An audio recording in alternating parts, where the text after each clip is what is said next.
엎드려 절하나이다. 눈으로 보아 알 수 없는 나의 하느님, 두 가지 형상 안에 분명 살아 계시오나 부족한 저 오직 믿을 뿐이나이다. 당신이 저의 하느님이심을 믿어 의심치 않나이다. 주님, 사랑 깊은 펠리칸이여 더러운 저 당신 피로 씻어주소서. 제 영혼 당신으로 살아가고 언제나 그 단맛 느끼게 하소서. 이렇듯 간구하오니 언젠가는 가려져 계시는 당신 얼굴 마주 뵙고 주님 영광 바라보며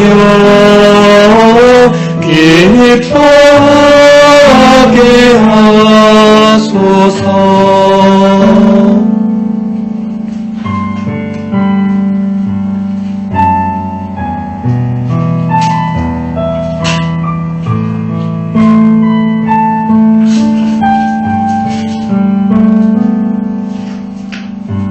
십자가 위에서는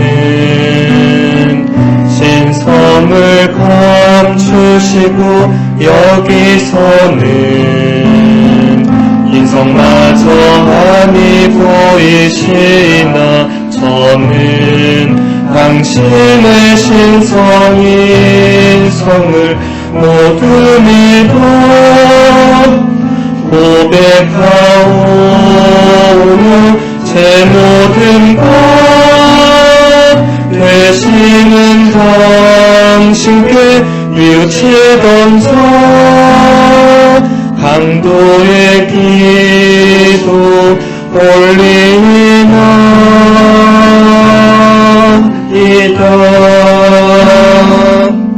주님, 사랑 깊은 펠리칸이여 더러운 저 당신 피로 씻어주소서. 제 영혼 당신으로 살아가고 언제나 그 단맛 느끼게 하소서. 이렇듯 간구하오니 언젠가는 가려져 계시는 당신 얼굴 마주 뵙고 주님 영광 바라보며 기뻐하게 하소서. 당신을 더욱더 믿고 바라고 사랑하게 하소서.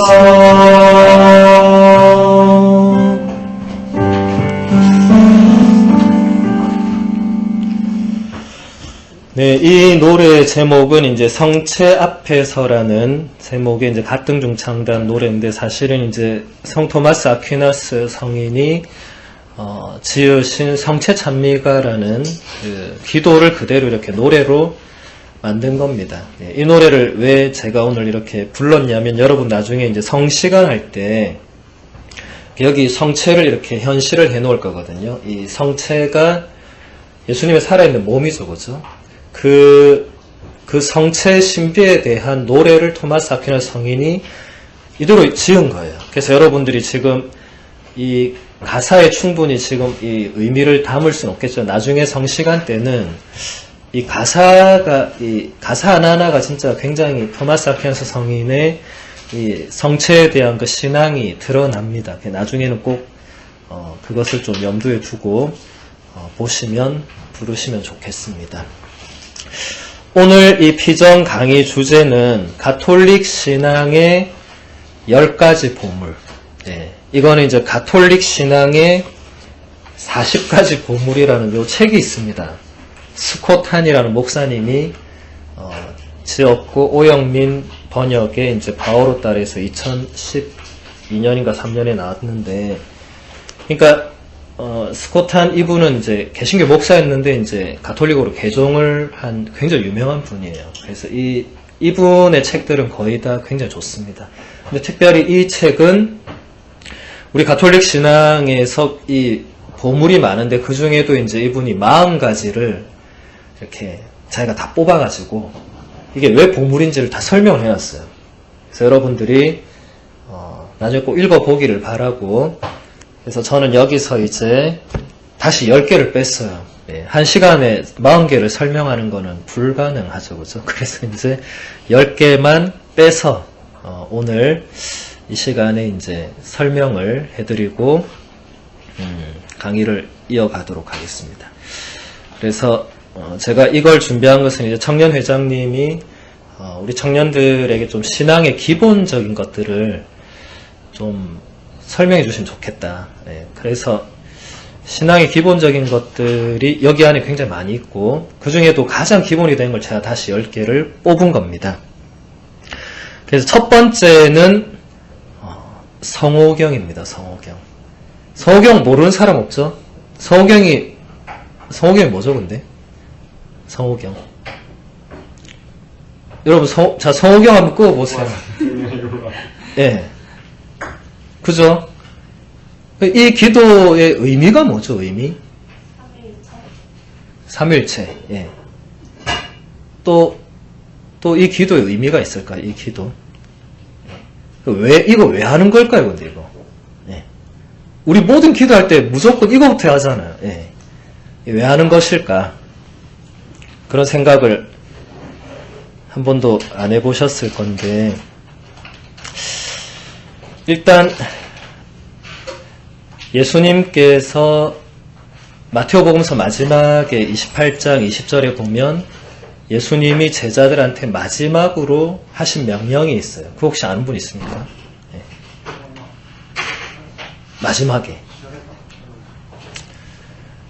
너희는 세상 끝날까지 내가 너희에게 명령하고 가르친 것을 모두 세상 사람들한테 가서 가르쳐라. 그리고 너희는 성부와 성자와 성령의 이름으로 세례를 베풀어라. 내가 세상 끝날까지 너희와 언제나 함께 있을 것이다. 거기서 보면 이제 처음으로 성부와 성자와 성령의 이름으로라는 어떤 정식이 나옵니다. 여러분 다 세례 안 받은 분 손 들어보세요. 세례 안 받은 분. 다 세례 받았죠? 여러분 세례 받을 때 기억나는 분 손 들어오세요. 기억나죠? 세례 받을 때 뭐라고 하면서 받습니까? 신부님이 물을 부으면서 뭐라고 하죠? 나는 성부와 성자와 성령의 이름으로 가브리엘에게 세례를 줍니다. 이러잖아요. 네. 그러니까 이 성부와 성자와 성령의 이름으로라는 이 하나의 어떤 정형화된 문구는 세례 때 쓰이던 거였습니다. 왜냐하면 예수님이 너희는 성부와 성자와 성령의 이름으로 세례를 줘라. 네. 그리고 이것이 그대로 초세기 그리스도인들이 기도를 하면서 자연스럽게 이 예수님이 십자가에 돌아가셨으니까 십자 표시를 하는 게 굉장히 자연스러운 거예요. 이게 내가 예수님을 믿는다 안 믿는다를 바로 구분할 수 있는, 뭐 지금처럼 이렇게 꼭 이런 표시가 아니더라도 다양한 십자 표시를 초대 교회 사람들은 이걸 끄면서 이제 이게 자연스럽게 이 기도문으로 이렇게 발전이 됩니다. 그러니까 성호경이라는 것은 말 그대로 거룩할 성자에 부를 호자에 이 외울 경자, 그러니까 거룩한 이름을 부르는 기도죠. 그러니까 성부, 성자, 성령의 이름을 부르면서 기도가 들어가죠. 네.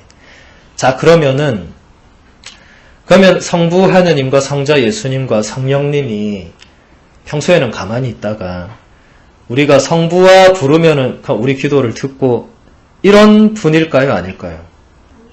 예, 그런 분은 아니겠죠. 근데 우리는 왜 성호경을 끌까요? 왜 부를까요? 안 불러도 듣고 있을 건데. 예. 이런 건 생각 잘 안 해보셨죠? 사실 성호경을 끊는 것은 우리를 위해서 그런 겁니다. 여러분, 자, 그냥 기도해보세요 하면 기도를 할 수 있겠죠. 그런데 기도를 하려면 기도의 대상이 있잖아요. 그죠? 뭐 하느님, 예수님, 성령님, 주님 뭐 대상이 있죠.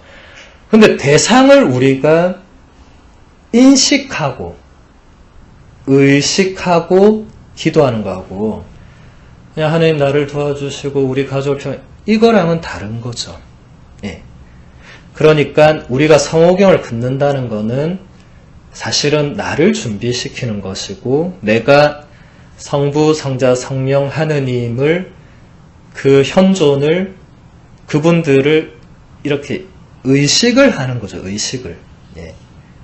그게 가장 핵심적인 내용이 되겠습니다. 물론 뭐 그런 삼위일체 신앙에 대한 고백도 있고 여러 가지가 있겠지만 그러니까 여러분이 성호경을 끌 때 그냥 습관적으로 의미 없이 끊는 게 굉장히 위험한 거예요. 예. 자, 그냥 아무 생각 없이 성부와 성자 성령 하면 그 뒤에 나오는 기도도 아무 생각 없이 계속 갈 수밖에 없습니다. 거의 대부분. 예. 그냥 외우는 기도를 그냥 외우게 되겠죠. 그냥 자, 여러분 주목해 봅시다. 그냥 성부와 성자 성령 자녀의 존재 드르르르 막 이렇게 가잖아요. 예. 묵주도 마찬가지죠. 아무 생각 없이 하면 계속 그냥 성모성이 50번 반복밖에 안 되죠. 예. 그러니까 그만큼 우리가 기도하는 대상을 의식하는 건 굉장히 중요한 겁니다. 예. 그러니까 하느님이 우리가 부를 때 돌아서서 내가 여기 있다 이런 하느님이 아니고 하느님은 항상 거기 있는 분이죠. 하느님은 항상 우리 가운데 있는 분이죠. 우리 마음속에 있는 분이죠. 그런데 우리가 그것을 의식을 하느냐 못하느냐 이게 기도에 굉장히 중요한 요소가 됩니다. 그래서 여러분들이 성호경을 끌 때 앞으로는 습관적으로 하지 말고 이렇게 진짜 성부화 하면서 이 진짜 성부 하느님을 내가 진짜 부르고 찾고 그분을 내가 의식적으로 의식을 하는 그런 거를 자꾸 해야 돼요. 그러면 그 다음 기도가 허투루 나오지 않고 진짜 뭔가 마음에서부터 이렇게 기도가 나올 수가 있습니다. 예수님께서 산상설교에 보면은 기도에 대해서 이런 말씀을 하고요. 너희는 빈말을 좀 되풀이하지 마라. 기도할 때. 예. 빈말이 무슨 말입니까? 내용이 없는 말. 예. 그냥 비어있는 말. 마음에도 없는 말. 그런 거겠죠. 그죠? 네. 근데 여러분들 기도할 때 얼마나 마음을 담고 있는지 한번 잘 생각해 보세요. 대부분 여러분도 기도할 때 굉장히 빈말을 많이 반복할 겁니다. 그냥 하느님 이번 시험 잘 치게 해주세요. 누가 아프면 누가 안 아프게 해주세요. 내가 복권을 사면 좀 당첨되게 해주세요. 네. 그런 기도는 빈말을 되풀이하는 기도에 거의 가깝고 진짜 마음에서 우러나오는 그런 기도를 해야 되겠죠. 그래서 성호경은 이 모든 우리 기도뿐만 아니라 모든 가톨릭의 모든 공적인 예배의 시작과 마침은 언제나 성호경으로 하죠. 그죠? 예, 그만큼 중요한 겁니다. 예, 그래서 여러분들이 앞으로 성호를 그을 때는 무엇보다도 이 성부, 성자, 성령 그 하느님의 그 현존 그분이 여기 이 자리에 나와 함께 계시고 나의 기도를 지금 듣고 계신다는 것을 먼저 의식을 하는 게 가장 중요하다. 이것만 확실하게 성호경에서 여러분이 기억하시고 앞으로 여러분이 성호를 그으실 때 항상 그걸 염두에 두면 좋겠어요. 그러면은 성호경을 막 이렇게 그냥 의미 없이 습관적으로 아무렇게나 이렇게 하지는 않을 것입니다. 제가 우리 안락본당 처음 와서 미사를 딱 할 때 제가 성부와 이렇게 하니까 벌써 신자들이 성호를 다 굽고 난 뒤였어요. 네. 제가 성자와 하니까 또 끊는 거예요. 제가 성령의 이름을 하니까 또 끊는 거예요. 제가 한 번 할 때 우리 신자들은 서너 번 하더라고요. 네. 그래서 제가 물론 제가 천천히 하는 것도 있겠지만 그게 그만큼 의식하지 않으면 그냥 성부, 성자, 성령의 이름으로 아멘 이렇게 하는 거죠. 이거는 내가 하느님을 부르는 게 아니죠. 예. 정말 의식을 하면서 성부와 이렇게 가면 성호를 굳이 빨리 끌 이유도 없잖아요. 누가 여러분한테 성호 빨리 끄라고 아무도 안 그러잖아요. 예. 여러분 혼자 기도할 때나 같이 기도할 때 성호경부터 어떻게 끊느냐가 사실은 그 다음 기도 시간을 거의 결정한다고 보면 됩니다. 예. 성호부터 그냥 엉망으로 끊기 시작하면 나머지 뭐 독서 귀에 안 들어올 거고 강론 귀에 안 들어올 주보지 계속 보다가 휴대폰 보다가 졸다가 노래하다가 뭐 순서대로 나갔다가 이건 미사라고 하기는 어렵겠죠. 그리고 기도라고 하기도 매우 어렵겠죠. 그래서 시작이 중요한 것입니다. 그래서 앞으로 여러분이 성호경을 그렇게 잘 끄시면 좋겠고 다음으로 미사에 대해서 여러분들이 미사는 뭐 여러분 뭐 가장 중요한 우리의 공적 예배죠. 네. 근데 미사라는 말은 이 원래 그리스어의 이 에우카리스티아라는 말을 이제 번역을 한 거예요. 네. 근데 에우카리스티아란 말은 이 에우카레오라는 그리스어 동사에서 왔는데 그 원래 의미는 감사입니다. 감사. 네. 하느님께 감사를 드리는 겁니다. 여러분 미사 때 가장 많이 나오는 단어는 여러분 잘 보시면 알죠. 감사입니다. 감사. 자 여러분 1독서 끝나고 주님의 말씀입니다 하면 뭐라고 대답해요? 하느님 감사합니다. 자 2독서 끝나고 주님의 말씀입니다 뭐라고 그래요? 하느님 감사합니다. 자 미사 끝날 때 미사 끝났으니 가서 복을 전합시다 또 뭐라고 해요? 하느님 감사합니다. 미사 중간에 신부님이 거룩하신 아버지 감사송 할 때도 전능하시고 영원하신 주 하느님 언제나 어디서나 아버지께 감사함이 참으로 마땅하고 옳은 일이며 저희의 도리고 구원의 길입니다. 매번 그렇게 해요.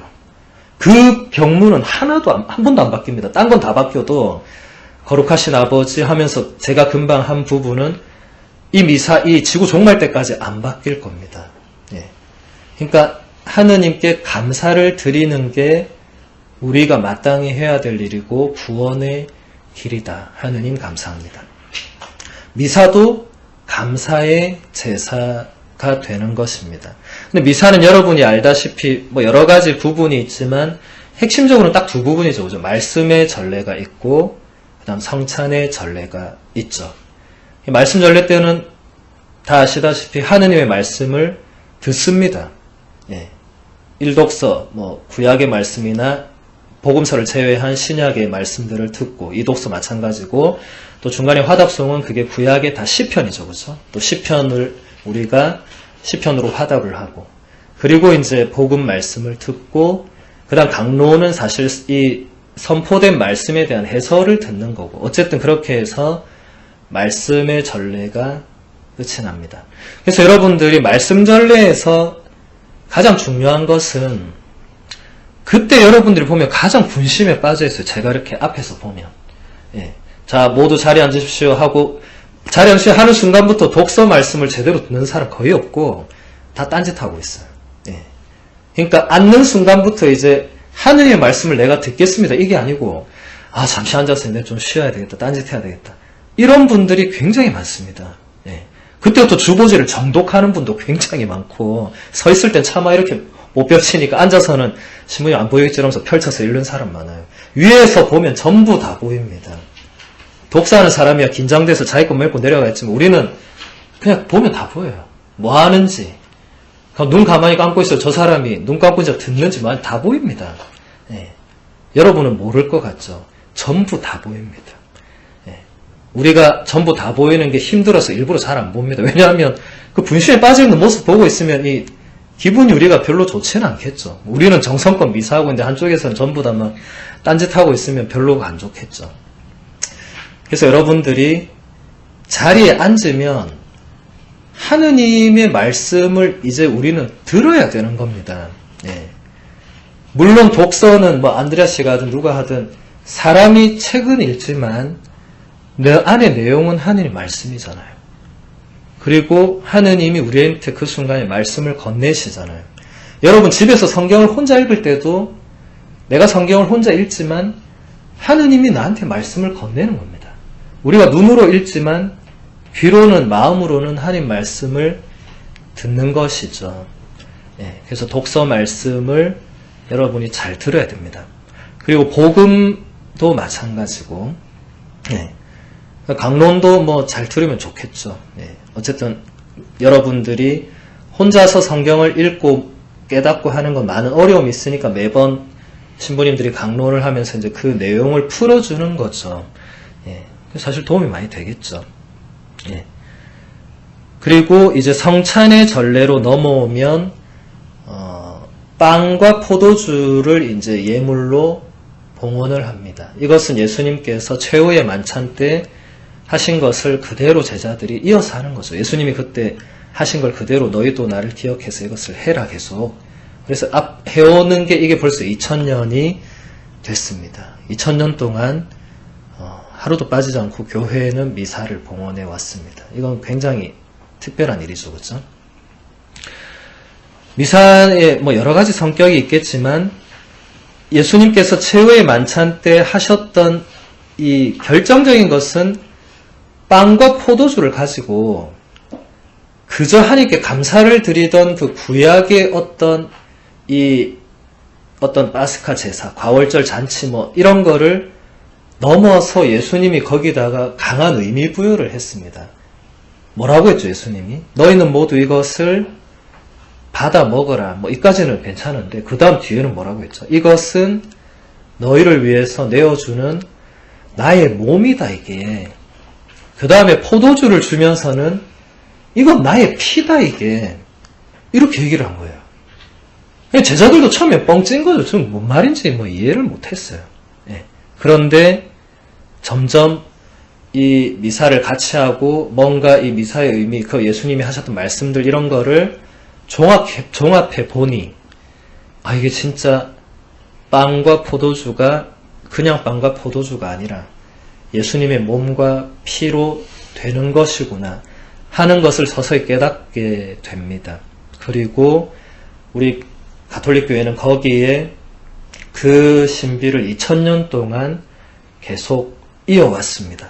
그러니까 금방 우리가 성체 앞에서라는 이 노래를 보면 여기 가사에 이렇게 보면 이게 성체를 보고 이렇게 토마스 아퀴나 성인이 한 건데 여기서 보면은 이 2절 가사에 보면 십자가 위에서는 신성을 감추시고 자, 십자가 위에서 신성을 감췄다 이게 무슨 말이죠? 십자가에 예수님 못 박히셨을 때 사람들이 뭐라고 했는지 혹시 기억나십니까? 당신이 하느님의 아들이면 내려오라고 했어요. 자, 여러분이 예수님 같으면 그 말 듣고 어떻게 했겠어요? 내가 당장 내려가지 뭐. 그러면 모든 사람이 다 믿지 않았겠어요? 근데 그렇게 해서 내려갔으면 거기 있는 사람은 다 믿었겠지만 예수님은 우리의 구세주는 되지 못했겠죠. 그냥 그 시대에 끝났겠죠. 그죠? 네. 근데 어쨌든 여기서 중요한 건 십자가 위에서는 신성을 감췄다. 예수님은 마지막까지 십자가에서 어떤 기적을 일으키거나 그들이 시키는 대로 하지 않고 그냥 죽음을 맞이합니다. 그 다음에 여기서는 인성마저 아니 보이신다. 여기는 이 성체 성사를 말하는데 자, 빵과 포도주가 미사 전에도 빵과 포도주인데 미사 중에 축성되고 나서도 우리 눈으로 볼 때는 빵과 포도주죠. 그러니까 여기서는 예수님의 인간 예수조차도 드러나지 않지만 토마스 아퀴나 성인이 뭐라고 하냐면 그러나 저는 당신의 신성과 인성을 둘 다 믿는다. 라고 한 것입니다.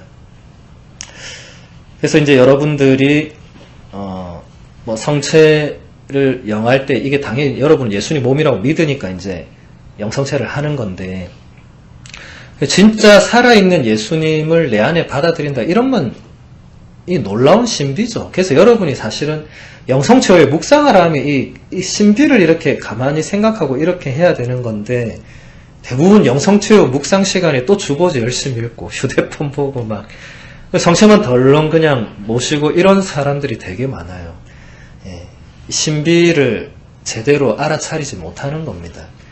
그러니까 여러분들이 진짜 여러분도 사실 뭐 신비를 제대로 우리가 깨닫기는 어렵죠. 하지만 진짜 예수님이 정말 얼마나 나를 사랑하시면 나한테 이렇게 몸으로 이렇게 빵으로까지 이렇게 나한테 오시나 이런 생각은 한 번은 해봐야 되겠죠.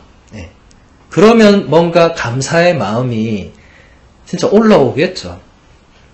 저는 이렇게 여러분들한테 이렇게 영성체 이렇게 성체 분배하잖아요. 물론 제가 청년미선 안 들어서 잘 안 하지만 그럼 제가 이제 그리스도의 몸 하면 여러분이 아멘하고 여러분 손에 이렇게 성체를 제가 놓잖아요. 그죠? 예.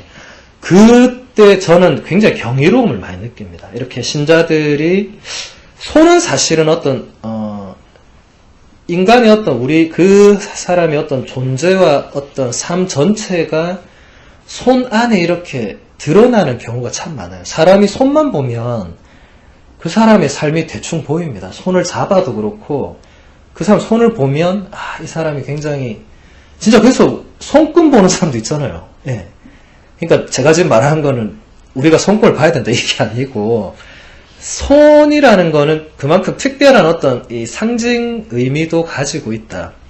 근데 어쨌든 여러분들이 성체를 영하기 위해서 손을 이렇게 펼쳐서 이때 예수님의 몸이 여러분의 손바닥 한가운데로 그죠? 저는 그때 어떤 걸 느끼냐면 예수님이 이 사람의 중심에, 이 사람의 삶의 중심에, 이 사람의 인생의 한가운데에 들어오시는구나 이런 게 느껴져요. 그 사람은 뭘 느끼는지 잘 모르겠지만 매번 이렇게 성체를 제가 이렇게 영해드릴 때마다 좀 그런 게 느껴져요. 되게 경이로운 순간이에요. 야, 굉장히 특별하다 이게. 정말 예수님이 우리 삶의 한가운데 이렇게까지 내려오시는구나 이분이. 참 이 놀라운 사랑이다 진짜. 이것을 저는 매번 느낍니다. 매일 사람들한테 이렇게 나눠줄 때마다 그냥 아이고 가져가세요 이게 아니고 매번 예수님이 이분의 삶에 이분의 인생 한가운데 중심에 내려오시는구나. 네, 여러분들이 내일 미사 때 또 앞으로의 미사 때 성체를 영할 때 그냥 나와서 아멘하고 와서 그냥 앉아서 이러고 있지 말고 한번 그런 것들을 좀 생각하시면 조금은 더 그분의 사랑이나 이 성체의 신비를 조금 더 느낄 수 있지 않을까 생각을 합니다. 그 다음에 이제 지금이 사순시기니까 사순시기에 대해서 잠깐 살펴보도록 하겠습니다. 여러분 이스라엘 백성이 이집트를 탈출해서 광야로 나가죠. 그때 광야에서 몇 년 동안 있습니까? 40년. 네, 40년 동안 광야에서 생활하죠. 그 이제 탈출기나 뭐 레위기, 민수기, 신명기 보면은 거기서 어떤 일이 있었고 이런 것들이 나옵니다. 그리고 예수님께서 공생활을 시작하기 전에 광야로 가시죠. 그때 얼마나 계셨어요? 40일. 예. 40일 동안 혼자 광야에 있었습니다. 그러면서 뭐 유혹도 받으시고 어쨌든 광야의 구약의 이스라엘이 광야에 40년을 머물렀고 신약의 예수님이 광야에 40일을 머물렀고 그런 시기가 계속 이어져 온 게 지금의 사순시기라고 보시면 되겠습니다. 그래서 사순은 말 그대로 넉사자의 열순자입니다. 예, 말 그대로 그냥 40일인 겁니다. 사순시기는. 예. 근데 우리가 사순시기 때 우리가 해야 될 일은 예수님이 하셨던 것처럼 또 이스라엘 백성이 했던 것처럼 우리들을 정화시키는 뭔가 더 이스라엘 백성이 40년을 그렇게 광야를 떠돈 이유는 뭐였죠? 약속의 땅으로 들어가기 전에 이집트에서 물들었던 그런 많은 것들을 정화시켜야 될 필요가 있었습니다. 그 이집트 신들의 우상을 섬기는 거라든지 이런 여러 가지 것들이 있었죠. 예. 그리고 예수님은 정화할 것은 없는 분이었지만 당신이 스스로 그것을 원했죠. 그래서 이제 40일 동안 그런 시간을 이제 겪으시는데 여러분들이 우리가 사순을 지나면 뭐가 오죠? 부활이 오죠. 예. 부활을 우리가 이렇게 정말로 이 부활의 어떤 기쁨을 느끼고 하기 위해서는 그만큼 우리 자신도 정화되고 우리가 그 부활을 준비하는 그런 게 필요하다라는 겁니다. 그래서 또 사순 시기에 이 예수님께서 광야에서도 물론 힘드셨지만 예수님이 부활하기 전에 순환과 고통과 죽음을 실제로 겪잖아요. 예. 순환 죽음 없는 부활은 없습니다. 예. 십자가 없는 부활은 없습니다. 여러분 많은 사람들이 좀 쉬운 길은 없나? 뭐 이런 거 많이 찾죠, 그죠? 세상적으로도 그렇고 신앙적으로도 좀 빨리 좀 건너뛰고 사순시기 싫어하는 신자 되게 많아요. 우울하거든, 성당 오면. 내 처지는 노래 부르고 신부도 내 보라색 옷 입고 내 십자가 죽음을 노래하고 싫은 거죠. 예. 그런데 그 시기가 없이 부활은 없습니다. 예. 그 시기에 정말 내가 정말 예수님의 순환과 고통을 묵상하고 동참하고 이런 거 없이 부활이 오면 기쁘겠어요? 별로 안 기쁠 겁니다. 저는 우리 신자들 보면은 부활의 기쁨 별로 모르는 것 같아요. 그럼 뭐 성탄은 기쁘냐? 뭐 대림 4주 동안 그래요. 성탄 때도 별로 뭐 안 기쁘. 맨날 1년에 똑같아 그냥.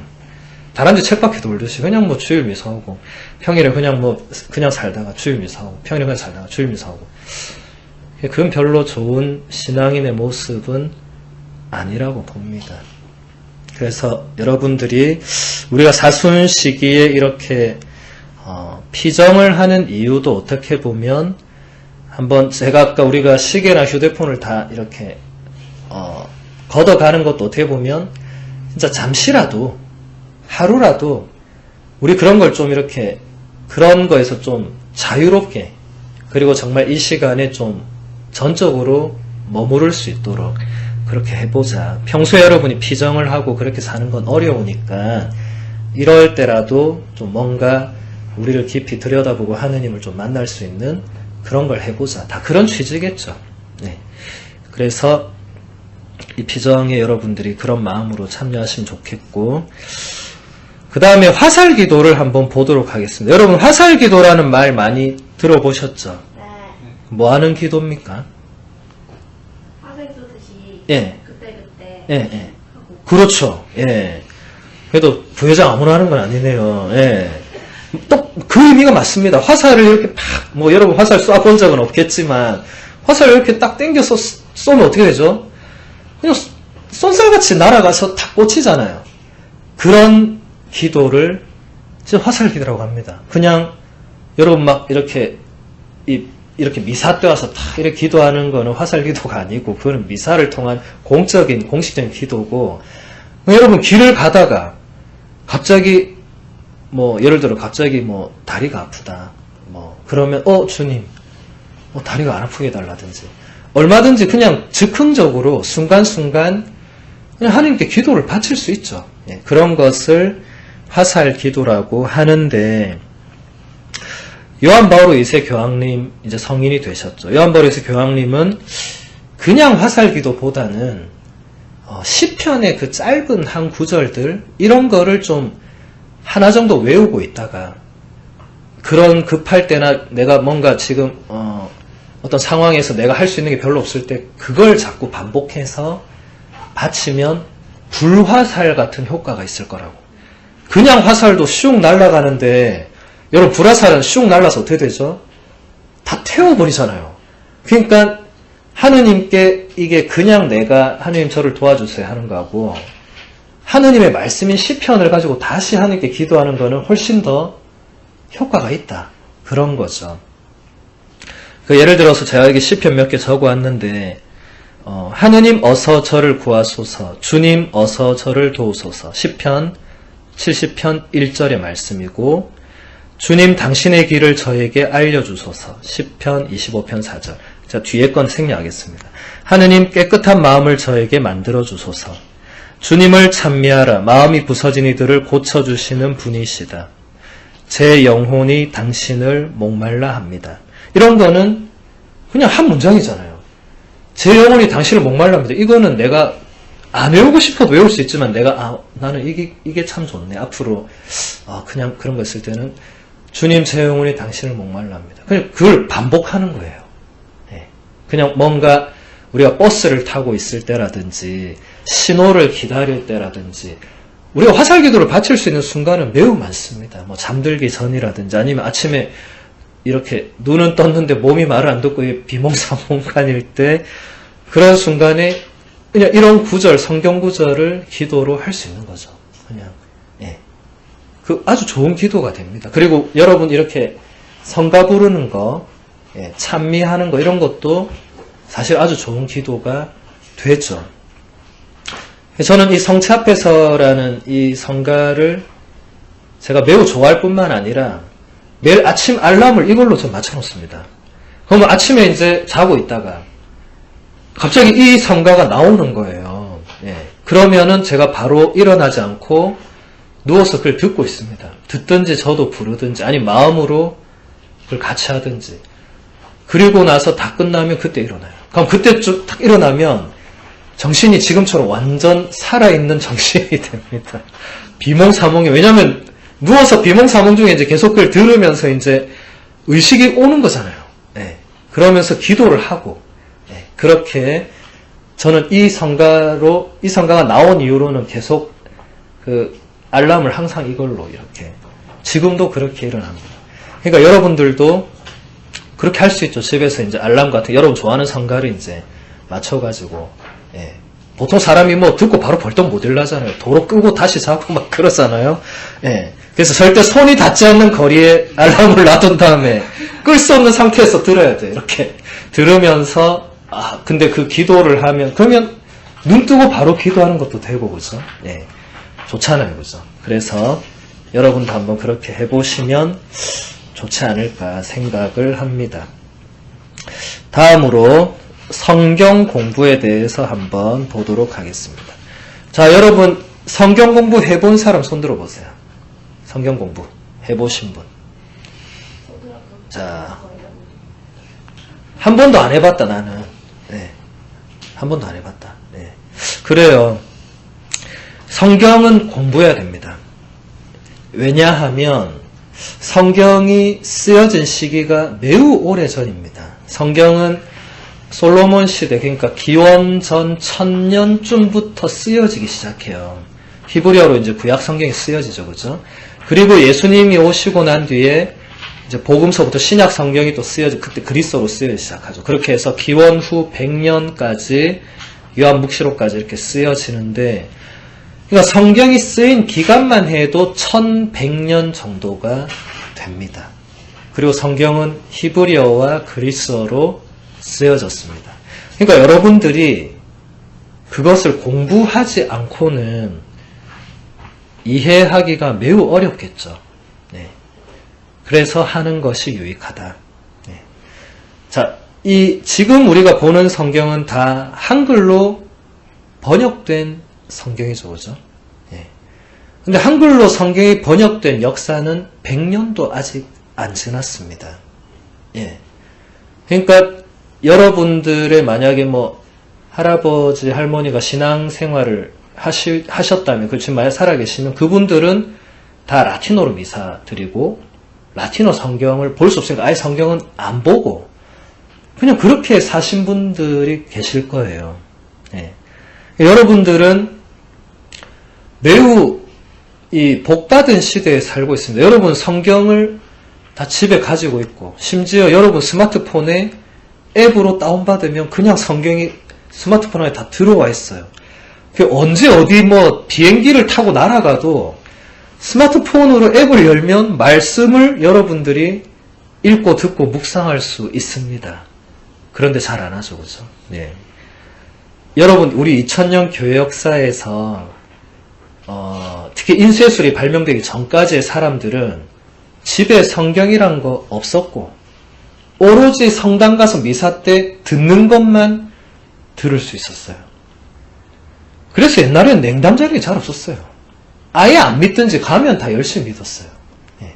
근데 요즘은 안 가도 뭐 다 이 옆에 있긴 있잖아요, 그죠? 예. 이 사실 그래서 이게 좀 위험하긴 한데, 그러니까 인류 역사상 거의 뭐 2000년 동안 이렇게 성경을 쉽게 접할 수 있는 시대는 지금밖에 없었습니다. 예전에는 그런 게 아예 없었어요. 그래서 여러분들이 성경을 읽는 거, 여러분 집에 성경책이 있는 거, 한글로 성경 읽는 거, 이거를 당연하다고 여기시면 안 돼요. 예전에는 당연하지 않았습니다. 예전에는 성경도 다 라틴어 성경만 있었습니다.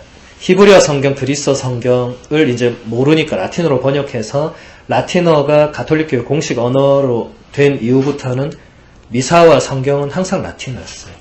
그러니까 라틴어를 점점 대중들이 모르기 때문에 결국 성당에 가서 신부님이 이제 그냥 그 나라 말로 설명해 주는 걸 들으면서 그런 거구나. 그리고 여러분 외국에 가보시면 성당 가면 막 그림이나 조각이나 이런 게 다 뭘 그려놨습니까? 다 그 성경 안에 내용을 그려놨잖아요. 그거 왜 그려놨겠어요?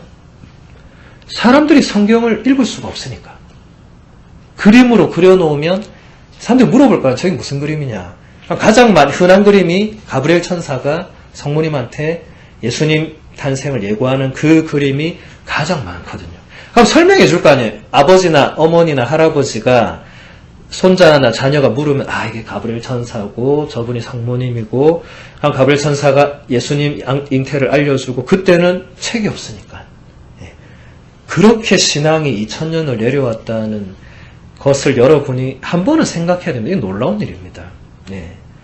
그냥 지금처럼 여러분 루카복음 1장 펼치면 가브리엘 천사가 마리아에게 나타나서 은총이 가득하니 기뻐하라. 지금 여러분 다 읽을 수 있어요. 루카복음 1장 펴기만 하면. 예전에는 읽고 싶어도 못 읽었습니다. 무조건 성당 갔어야 돼요. 가서 무조건 미사를 참여하고 아니면 성당 가서 그 할아버지나 어른들한테 물어봐서 저 그림의 의미를 배우고 그랬던 시절이 불과 100년 전부터 그 모든 그 역사가 그랬습니다. 근데 요즘은 그렇지 않죠, 그죠? 그래서 여러분들이 성경을 읽을 때 그냥 당연하게 생각하면 안 되고 진짜 하나님께서 나에게 말씀을 건네신다. 하나님 나한테 무슨 말씀을 건네실까? 나는 그 말씀을 듣고 무엇을 어떻게 할까? 이런 생각들을 하시면 좋죠. 또 좀 더 관심이 있는 분들은 성경 공부를 해서 진짜 성경 공부가 진짜 많은 걸 배우고 눈 뜨거든요. 이게 성경이 이렇게 되고 내용이 이렇고 이런 걸 좀 배워야 됩니다. 여러분 물론 매주일 미사 와서 강론 듣지만 그것만으로 모든 걸 다 알 수가 없어요. 강론 시간을 저희가 10분 이상 안 합니다. 왜 10분 이상 안 하는지 아세요? 10분 넘어가면 집에 갑니다, 사람들이. 뒤에 앉은 사람도 갑니다. 제가 만약 강론 30분 한다, 다음 주부터 아무도 안 올 거예요. 다 어디로 가겠어요? 다른 성당 가거나 다른 미사 가겠죠, 그죠? 근데 여러분 개신교회 예배 가보면 목사님이 1시간 동안 설교만 해요. 아무도 안 가요.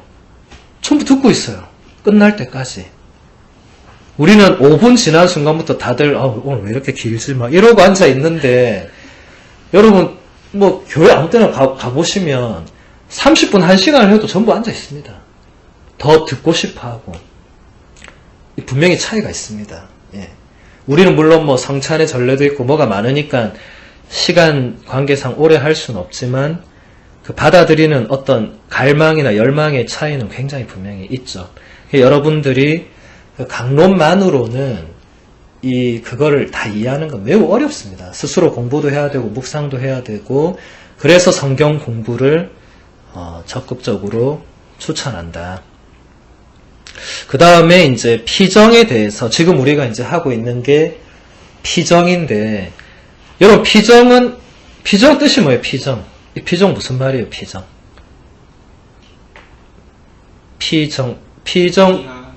그렇죠. 피세정념을 줄이는 말입니다. 피하는 거 말고도 피하는 거고 세는 그 세속, 세상 세자고 정은 고요하게 하는 거 그리고 념은 생각념자죠. 그러니까 세상을 피해서 이렇게 왔잖아요. 지금 어쨌든 세상을 피해 왔잖아요. 물론 여기도 세상 안에 있지만 세속이 아니잖아요. 그죠? 세속을 피해서 뭔가 생각을 모으는 거죠. 어디로? 하느님께로. 여러분이 평소에는 하나님 생각을 24시간 하지 않고 할 수 없죠. 세속적인 거, 세상적인 거 늘 근심, 걱정 이런 거 하다가 가끔 하나님 생각나면 기도하고, 예, 주일에 한번 미사 오고, 그 외에는 또 세속에 휩쓸려 살고 막, 예. 근데 이렇게 딱 오면, 또 시계에 휴대폰인 것도 봉헌하고 나면, 하느님 생각 안 하면 여기서 할 게 없어요. 잠자든지, 멍 때리든지, 아니면 진짜 말 그대로 군심 잡념 속에 있든지, 근데 그러지 못하게 계속 프로그램이 돌아가겠죠. 네. 그러니까 피정이란 거는 사실 진짜 필요한 겁니다. 신학교나 수도원은 한 달에 한 번 무조건 피정합니다. 예. 그리고 여러분들도 사실 청년 피정이 얼마나 자주인지 모르지만 사실 한 달에 한 번 피정하는 거는 성직자 수도자들이 하는 거고 여러분은 좀 어렵긴 해도 요즘 피정 이런 거 마음먹고 또 가려고 하면 얼마든지 갈 수 있는 피정들도 많이 있고 어쨌든 중요한 거는 한 번은 세속을 떠나서 자기를 돌아봐야 된다. 네. 그렇게 하지 않으면 여러분들이 어디로 가고 있는지 여러분 자신이 잘 모를 때가 많을 겁니다. 네. 여러분이 뭔가 인생을 살고는 있는데 내가 지금 제대로 가고 있나? 내가 정말 하나님 쪽으로 방향이 맞나? 이런 거를 생각을 해봐야 되겠죠. 예. 여러분은 앞으로 잘 가고 있다 생각하는데 사실 옆으로 새는 경우가 굉장히 많아요. 예. 그래서 정말 내 삶의 중심에 하느님이 얼마나 계시는지 그리고 내가 얼마나 신앙적으로 영적으로 살고자 노력하는지 이런 것을 보려면 세속을 떠나는 것이 필요합니다. 그렇게 한 번씩 이렇게 와서 예. 여러분 일주일에 한 번 주일미사 오는 것도 어떻게 보면 그 피정의 의미도 있는 거죠. 주일미사를 오는 자체가 어쨌든 그 성당으로 오는 게 세속을 떠나서 성당으로 오는 거죠. 성당 안에서 세속적인 뭐 그런 걸 하진 않잖아요. 예. 어쨌든 일주일에 한 번이라도 하느님 집에 와서 뭔가 하느님 앞에서 나 자신을 돌아보고 한 주간을 반성해보고 또 힘을 받고 그런 게 있는 거죠. 그렇죠? 예. 그런 의미에서 이번 피정이 사실 여러분 1년에 한두 번밖에 하지 않는 것이라면 이 시간은 비록 짧지만은 1박 2일밖에 되지 않지만 매우 중요한 겁니다. 여러분 앞으로도 나중에 나이가 들고 하더라도 꼭 1년에 한두 번 피정을 꼭 이렇게 가셔서 진짜 하나님 안에 깊이 머무르고 내가 지금 어디로 가고 있는지 보고 이런 시간을 꼭 가지셨으면 좋겠습니다. 앞으로. 그 다음에 혼인성사에 대해서 잠깐 보도록 하겠습니다. 자, 여러분, 우리 가톨릭 교회의 성사가 총 몇 개예요? 7 개죠. 예. 자, 뭐가 있죠? 세례성사, 성체성사, 견진성사, 고해성사, 병자성사, 예, 성품성사, 마지막으로 혼인성사. 자, 제가 왜 이렇게 했냐면 혼인은 성사라는 겁니다. 여러분들이 지금 여기 결혼하신 분 계세요? 아무도 안 계시죠? 그러니까 앞으로 할 거죠, 그죠? 하실 때 꼭 기억해야 될 것이 예, 다리 뻗으셔도 됩니다. 예, 혼인은 성사다.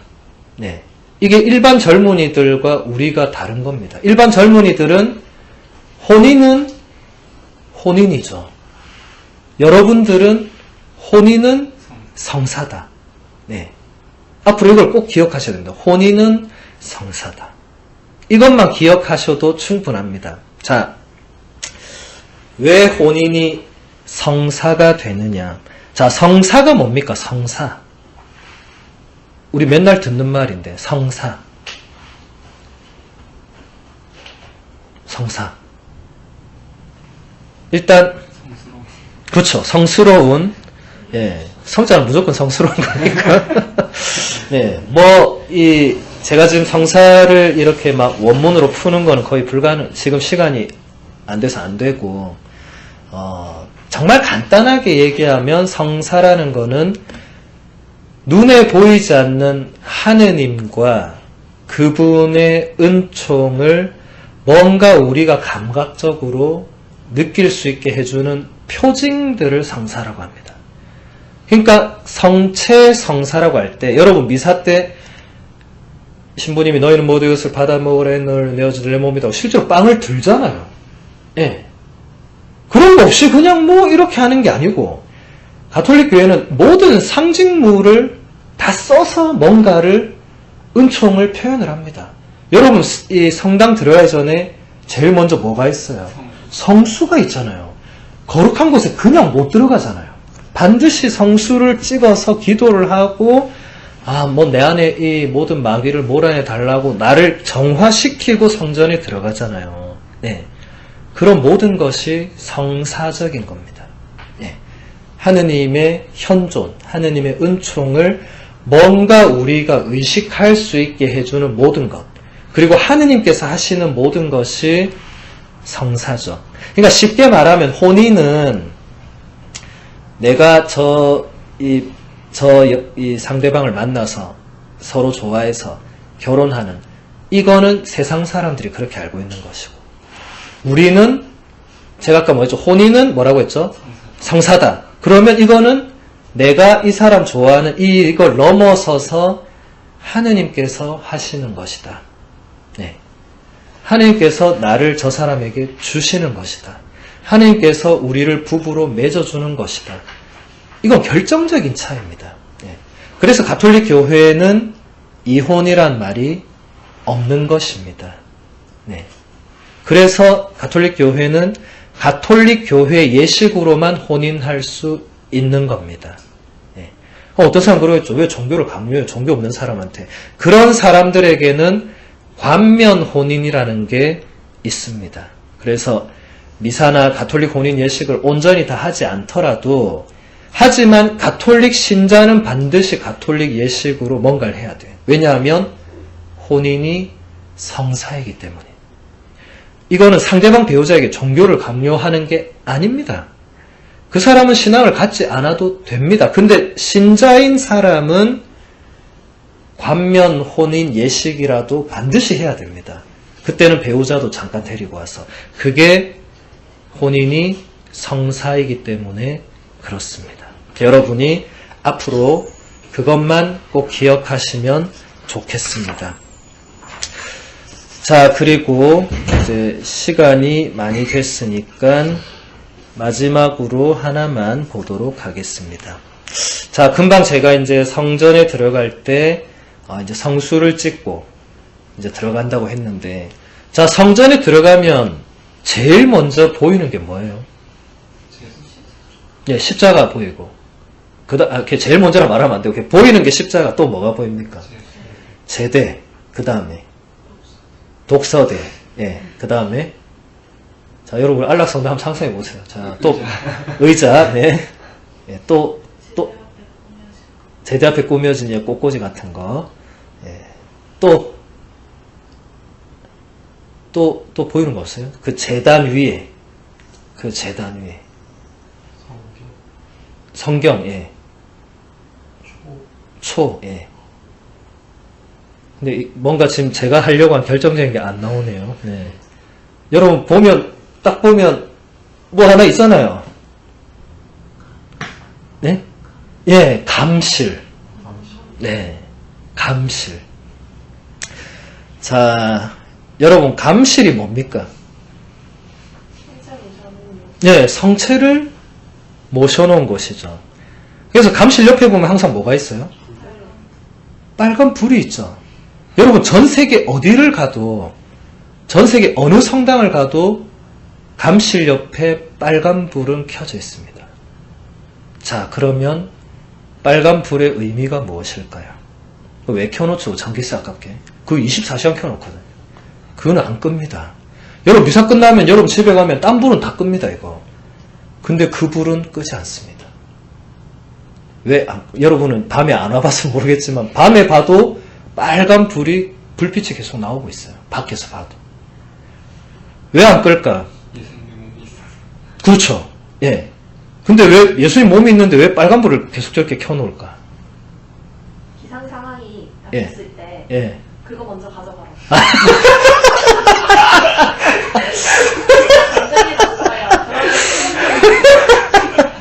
제일 먼저 챙기라. 네. 정말 그 생각 못 해봤는데 그것도 일리가 있네요. 네. 네. 아유, 우리 부회장님 덕분에 많이 웃네요. 네. 정말 이건 생각지도 못한 대답이에요. 네.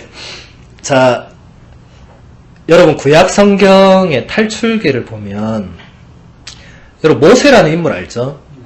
자, 모세가 이집트 왕자였죠.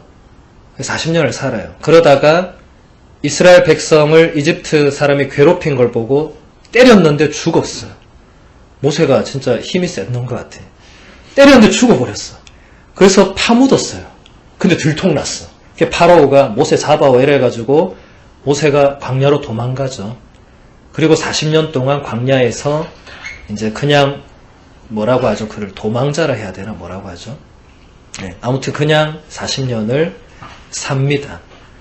근데 40년 지나서 모세가 80살이 되었을 때 모세가 여느 때처럼 양을 치고 있었는데 불타는 떨기나무를 보게 됩니다. 그러니까 뭐 여러분 떨기나무라고 해서 너무 이 책도 떨기나무인데 어쨌든 그냥 아무 나무를 여러분 상상을 해보시고 나무가 이제 불에 타면 여러분 어떻게 돼야 되죠? 나무가 불에 타면 나무가 어떻게 돼야 되죠?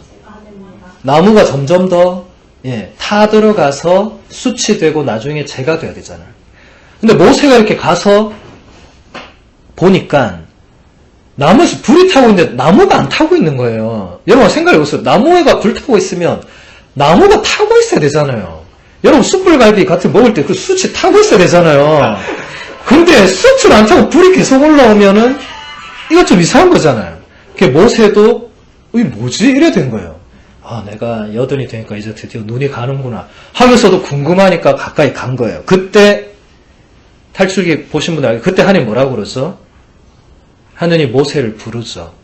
그리고 뭐라고 하죠?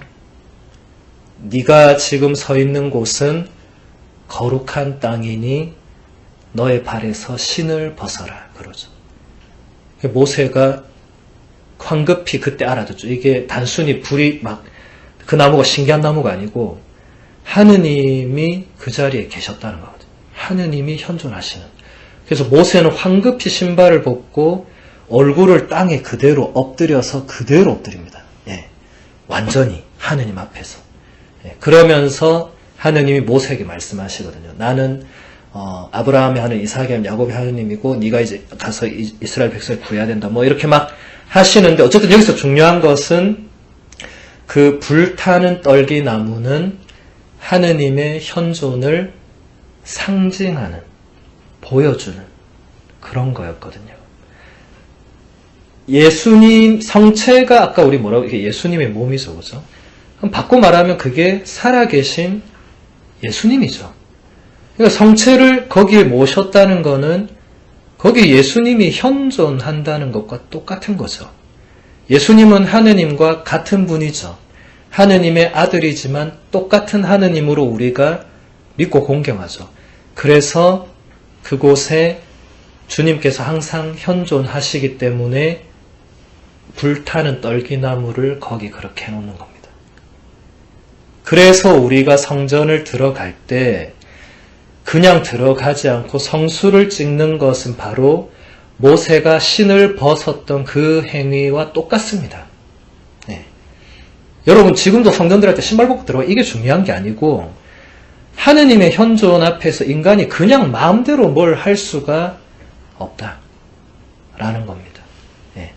그래서 여러분 외국 한번 해외여행 가서 성전 들어가 보신 분 있어요? 네. 그 외국 사람들이 그 감실 앞에서 어떻게 하죠? 안 봤어요? 여러분 앞으로 외국에 어차피 다들 가보시게 될 거니까 뭐 신혼여행부터 뭐 아니면 배낭여행 어쨌든 가서 외국 성전 딱 들어가면 모든 사람들은 성전 딱 들어가자마자 무릎을 딱 꿇습니다. 왜 그러겠어요? 앞에 감실이 있으니까. 네. 주님께서 현존에 계시니까. 바로 감실 앞에서는 항상 무릎을 꿇습니다. 우리는 이제 문화 자체가 무릎 꿇는 문화가 없으니까 우리는 감실 앞에서 깊은 절을 하죠. 근데 외국 사람들은 보면 거의 반자동, 제가 볼 때 거의 전자동이에요. 그냥 성전이나 어디 불빛이 딱 보이면 바로 무릎을 꿇어요. 그냥. 근데 그 모습이 굉장히 아름답습니다. 저는 처음엔 좀 낯설었는데, 나중에 이제 저도 유럽에 오래 살다 보니까 저도 이제 그들처럼 이제 그렇게 근데 무릎을 탁 꿇으면 진짜 마음이, 진짜 나의 주님, 나의 하느님, 이런 고백이 그냥 나와요. 딱 잠시지만, 물론 오래 꿇고 있으면 더 좋겠지만, 무릎이 다 시려서 안 되겠죠, 그죠? 근데 어쨌든 외국에서는 그렇게 합니다. 그게 우리가 신을 벗는. 그러니까 여러분들이 감실 앞에는 그냥 지나쳐서는 안 되는 것입니다. 그 앞에서 옆 사람하고 히히덕거리고 이런 것은 안 되는 겁니다. 그것은 하느님께, 여러분 구약 성경 잘 읽어보면 거룩한 장소에서 인간적인 짓 하다가 죽는 사람들이 많았어요. 인간은 하느님의 그 거룩한 땅이나 거룩한 뭔가를 함부로 손대거나, 원래 함부로 이렇게 하면 안 되는 거죠. 여러분, 그래서 미사 때도 보면 신부가 그냥 이렇게 옷 입고 덜렁 들어가서 미사하고 이런 신부 봤습니까? 제일부터 정성껏 차려입잖아요. 왜 그런 거예요? 다 이게 그냥 뭐 제사 쇼가 아니라는 거죠, 이게. 진짜 하느님께 우리가 뭔가 하느님의 현존 안에서 뭔가를 하기 때문에 그만큼 우리가 거기에 맞는 그런 몸가짐, 마음가짐, 말과 행동을 해야 된다. 우리 신자들이 성전에서 하는 거 보면 굉장히 형편없습니다. 그것은 감실이 뭐 하는 곳인지, 저곳에 누가 계신지 이런 걸 전혀 몰라서 그래요. 그러니까 성전에서 떠들고 막 자기 마음대로 하는 거예요. 굉장히, 여러분 대통령 앞에 가서 옆 사람하고 떠드는 사람 봤어요? 대통령이 왔는데 옆에 사람하고 떠들고 휴대폰 보는 사람 봤어요? 휴대폰으로 대통령을 찍을 수는 있겠지만 아무도 그렇게 안 하겠죠. 대통령과 예수님은 비교할 수 없는 존재죠, 그죠? 가장 높으신 분이 거기에 머무르고 있는데 우리가 그렇게 막 한다는 자체가 그걸 모르고 있거나 의식을 안 하고 있다는 거죠. 심지어 예전에는 아버지가 집에 오셔도 다 일어나서 아버지를 맞이하고 그랬단 말이죠. 요즘은 뭐 잘 안 그러겠지만. 그러니까 여러분들이 앞으로는 이렇게 성전에 들어가서 특히 이렇게 감실 앞에서는 여러분끼리 떠들고 이게 아니고 미사 중이 아니더라도 그때는 예수님과 나와의 관계를 제일 먼저 생각해야 됩니다. 옆에 누가 있든 말든. 그때 가서 휴대폰 보고 주보지 보고 이런 거는 매우, 그것은 제가 볼 때는 하느님 편에서 볼 때 매우 불손한 거겠죠. 너는 나를 만나러 와가지고 계속 주보지와 휴대폰과 머릿속에는 온갖 분심 잡념과 막 이러고 있으면 그 매우 불경한 거죠, 사실은. 그러니까 여러분들이 앞으로는 진짜 그 감시를 보고 그 빨간 불을 볼 때마다 예수님 제가 왔습니다. 그런 마음. 진짜 그런 마음이 성전 안에서 여러분이 어떻게 하는지가 거기서 나옵니다. 성전 안에서 아무렇지 않게 밖에서 하듯이 똑같이 하는 사람들이 있죠. 신앙이 없는 겁니다. 매우 불경한 거고. 그건 굉장히, 제가 볼 때는 굉장히 잘못하는 겁니다. 근데 제가 가만 놔두는 건 몰라서 저래 하니까 놔두는 거지, 알고도 그렇게 하면 그거는 불경죄를 저지르는 거죠. 하느님 앞에서 그냥 막 하는 건 불경한 거죠. 그래서 여러분들이 앞으로는 근데 외국 가면 그렇게 안 한다는 거죠. 여러분 진짜 외국 가서 그 신자들 보면, 신자든 아니든 구분은 안 되지만 그 감실 앞에서 하는 행동들을 보면 굉장히 다릅니다.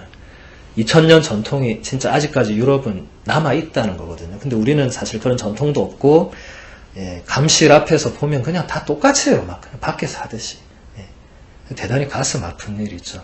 앞으로 여러분들이 그런 건 어디를 가더라도, 근데 감실에 불이 안 켜져 있는 경우가 있어요. 어떨 때 보면. 그건 왜 그럴까요?